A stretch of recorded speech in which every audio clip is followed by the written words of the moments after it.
नमस्कार बच्चों, आज का अपना लेक्चर नंबर 15 है। हमने लास्ट लेक्चर में जॉइंट स्टॉक कंपनी शुरू किया था, जिसमें हमने उसकी मीनिंग, डेफिनेशन और कैरेक्टरिस्टिक्स पढ़ा था। आज हम उसके जॉइंट स्टॉक कंपनी की मेरिट्स पढ़ेंगे। जॉइंट स्टॉक कंपनी जो हमारे अदर फॉर्म्स ऑफ ऑर्गेनाइजेशन है, उनकी ड्रॉबैक्स को दूर करता है। अदर जो ऑर्गेनाइजेशन थे वो हमारे कौन कौन से थे, जैसे हमारा सोल ट्रेड था, पार्टनरशिप था। इन सब की कमियों को दूर कौन करता है? जॉइंट स्टॉक कंपनी, मतलब कंपनी ऑर्गेनाइजेशन। इसकी मेरिट्स, आज हम मेरिट्स पढ़ेंगे। फर्स्ट मेरिट है limited liability. Liability of members are limited to the extent of their unpaid capital. Last lecture में भी मैंने आपको बताया था कि जो लायबिलिटी होती है जॉइंट स्टॉक कंपनी में शेयर होल्डर्स की, वो लिमिटेड होती है। वो लिमिटेड मैंने आपको मेरा एग्जांपल लेकर बताया था कि मैंने 100 शेयर्स 3 शेयर्स खरीदे थे। 100 का एक था, 300 रुपीज तक ही मेरी लायबिलिटी है। कंपनी को सिर्फ मैं लाइबल हूँ 300 रुपये इन्वेस्ट करने के लिए। इससे ज्यादा 301 भी मैं नहीं दूंगी, 1 रुपया भी मैं फालतू का इन्वेस्ट उसमें नहीं करूंगी। कंपनी मुझसे नहीं मांग सकती फालतू 300 रुपये से ज्यादा। ठीक है, तो उनकी लायबिलिटी क्या होगी? लिमिटेड होगी। जबकि सोल ट्रेड में क्या थी? लायबिलिटी अनलिमिटेड थी। पार्टनरशिप में भी अनलिमिटेड थी। उनकी पर्सनल प्रॉपर्टीज को क्लेम कर सकते थे। यहाँ पर creditors can not claim over their personal property. जो मांगने वाले हैं, कर्जा जिनसे लिया हुआ है, क्रेडिटर्स है जिनको हमने पैसा भुगतान करना है, वो हमसे हमारी पर्सनल प्रॉपर्टी नहीं मांग सकते कि आपने पैसा नहीं दिया तो आप अपने घर की ये चीज हमको दे दो। ऐसा नहीं होता कंपनी ऑर्गेनाइजेशन में। सेकंड है शेयर ट्रांसफर फैसिलिटी।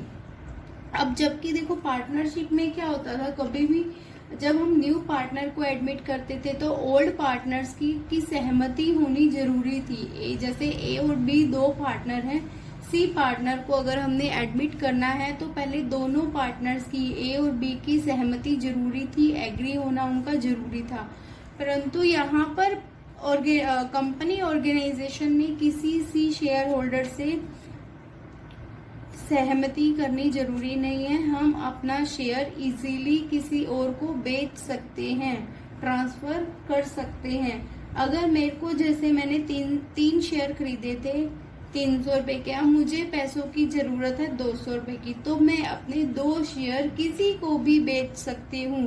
कहने का मतलब ये हुआ कि मैं अपने शेयर्स को इजीली कैश में कन्वर्ट कर सकती हूँ। अपने जो शेयर्स को इजीली कैश में कन्वर्ट कर सकती हूँ, मतलब वहां पर उसकी लिक्विडिटी भी ज्यादा है, तरलता भी ज्यादा है, उसको कैश में भी जल्दी से कन्वर्ट किया जा सकता है। Share can easily B transferable which makes the share can be quickly converted into cash when ever needed. जब भी हमें जरूरत होती है तो हम अपने शेयर्स को कैश में कन्वर्ट कर सकते हैं। अब है पॉइंट नंबर 3, कॉन्टिन्यूटी। मैंने आपको लास्ट लेक्चर में भी कॉन्टिन्यूटी का पॉइंट बताया था कि मेंबर्स की, शेयर होल्डर्स की पागलपन का, उनके दिवालिया होने का, उनका डेथ का कंपनी पर, जॉइंट स्टॉक कंपनी पर कोई भी असर नहीं पड़ता। कंपनी हमेशा चलती रहती है। एक पॉइंट भी क्या था? मेंबर्स में कम, मेंबर्स में go, but the company goes on forever. Continuity बनी रहती है। फिर नेक्स्ट पॉइंट है scope for growth and expansion. Company में बहुत ज्यादा इन्वेस्टमेंट होती है, लार्ज कैपिटल होती है। लार्ज कैपिटल हो जहां पर हम इन्वेस्ट करते हैं, वहां पर प्रॉफिट अर्निंग कैपेबिलिटी भी हमारी बढ़ जाती है। एग्जाम्पल के लिए देखो, जैसे हमने किसी दुकान में बहुत ज्यादा पैसा इन्वेस्ट किया हुआ है, बहुत ज्यादा हमने इन्वेस्ट किया हुआ है, एक मॉल बनाया हुआ है, वहां पर हमारी अर्निंग कैपेबिलिटी भी तो क्या होगी? ज्यादा हो जाएगी। ये बात अलग। Scope for growth and expansion अब यहाँ पर फोर्थ पॉइंट है scope for growth and expansion, की हमारे कंपनी ऑर्गेनाइजेशन में ग्रोथ की पॉसिबिलिटी भी ज़्यादा होती है। वहाँ पर हम अपने एक्सपेंशन मतलब बढ़ाना, अपने कंपनी में जो उसका बिजनेस है उसको इजीली बढ़ा भी सकते हैं। कैसे बढ़ा सकते हैं?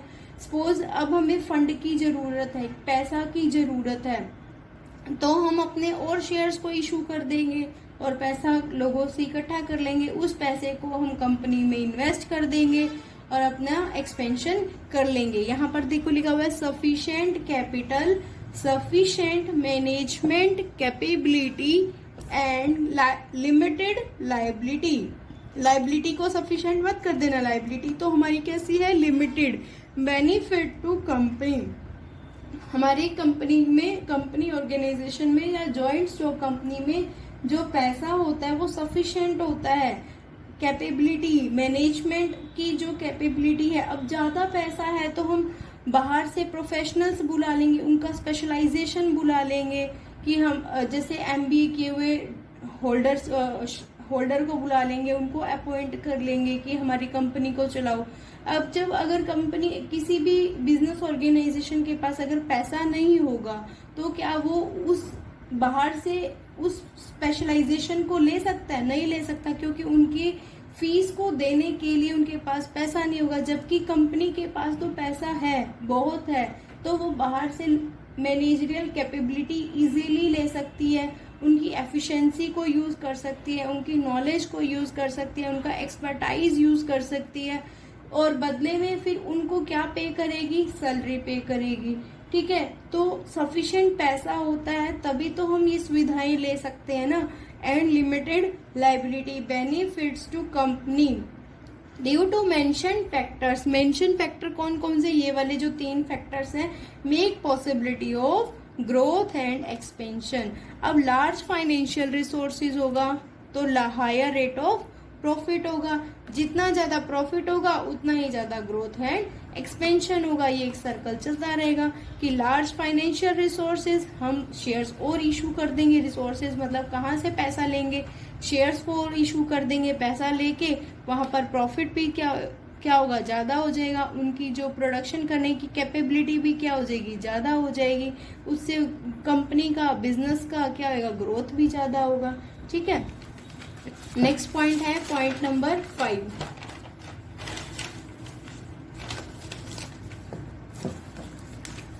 Efficient management has huge fund. Huge मतलब लार्ज फंड, बहुत ज्यादा फंड होता है। अभी मैंने बताया था can easily afford to hire specialized expert to perform managerial act. ये पॉइंट मैंने अभी आपको एक्सप्लेन किया ही था कि जब हमारे पास फंड ज्यादा होगा, पैसा होगा, तो हम बाहर से स्पेशलाइजेशन ले लेंगे, उनकी जो एक्सपर्टाइज है उनको यूज कर लेंगे।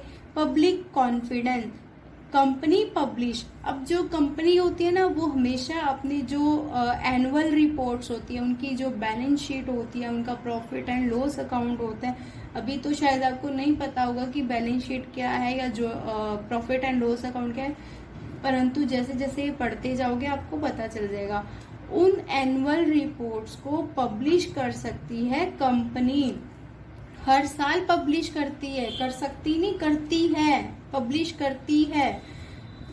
अब जब वो उनकी रिपोर्ट हमको पता होगी तो हम क्या कर सकते हैं? उन पर ट्रस्ट कर सकते हैं, हमारा विश्वास बन जाएगा कि उन्होंने अपने अकाउंट्स में कुछ भी सीक्रेट नहीं रखा हुआ। क्योंकि धोखाधड़ी कहाँ पे ज्यादा लगती है? जहाँ पर कुछ सीक्रेट बातें होती हैं, कुछ सीक्रेट अकाउंट्स होंगे। अब यहाँ पर तो वो पब्लिश ही कर रही है, छपवा रही है न्यूज़पेपर में, बिजनेस मैगजीन्स में, तो लोगों का विश्वास भी क्या हो जाएगा? ज्यादा हो जाएगा।